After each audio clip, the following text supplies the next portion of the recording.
Okay, guys, one of the things I've come to realize about trying to do this whole class thing from my office is that, what I really miss is talking about life skills. I miss just the random conversations we have and just sharing with you some of the stuff I've learned that has oftentimes nothing to do with the literature or the writing or anything like that.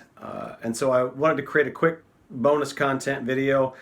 I'm not sure anybody's watching, but I just got done watching a webinar that was supposed to be on writing, and it was on writing, but I wrote down a few notes and I thought, man, these are things I would come to class with the next day. These are some things just about living that I'm sure I would go off on a tangent about, and many of you would silently hope that I kept on that tangent and didn't start in on poetry or something like that day. So just two quick ideas to share with you because I miss sharing ideas with you. Uh, Idea number one, and I'll quote directly Rachel Hollis. She's an author. I don't necessarily love her writing, but this was about writing and the writing process. I love this quote from her. She just wrote, "It's you against you," and it's that simple. It's you against you. And we're not just talking about writing here. We're talking about the things that you say matter to you, the things that you're saying are important, that you want to do. And we try to act like it's difficult, and we struggle to make ourselves do that. I obviously I'm a fairly religious person, so I'm around a lot of Christians who constantly talk about wanting to read their Bible more, wanting to pray more. It's as simple as it's you against you. Can you convince yourself to do that? I'm around a lot of soccer players, both youth and high school.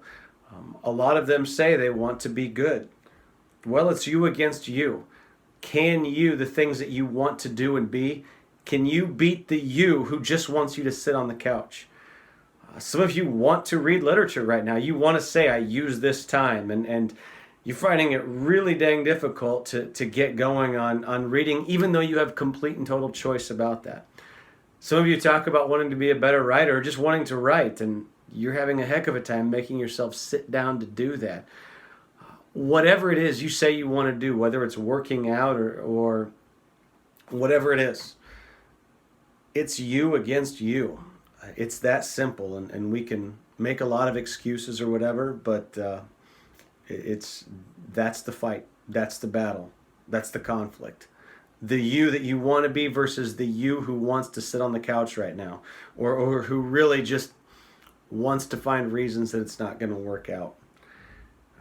There was a piece of advice regarding this that I liked. The person running the webinar, Donald Miller, he said essentially writing is like working out. Once you sit down to do it, you're going to get going, but you have to sit down. You have to get in position to do it. It's a lot like going to the gym. One of the biggest battles to working out is actually getting to the gym. One of the biggest battles to getting through a practice is actually showing up for that practice.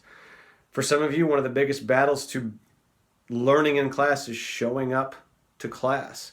Just showing up. Once you're in the position of doing the thing you say is important, it's amazing how much easier it is. But you have to get in position.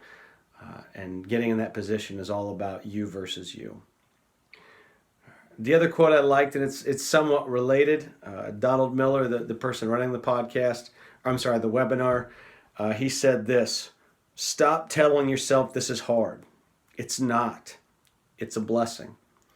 Now, he was talking about writing, and writers love to sit down and just think about, man, how hard it is to get words down on a page. And his argument basically with himself was, quit telling yourself that. It's not. It is a blessing to have the time to sit down and write. It is a blessing to have the ability to write.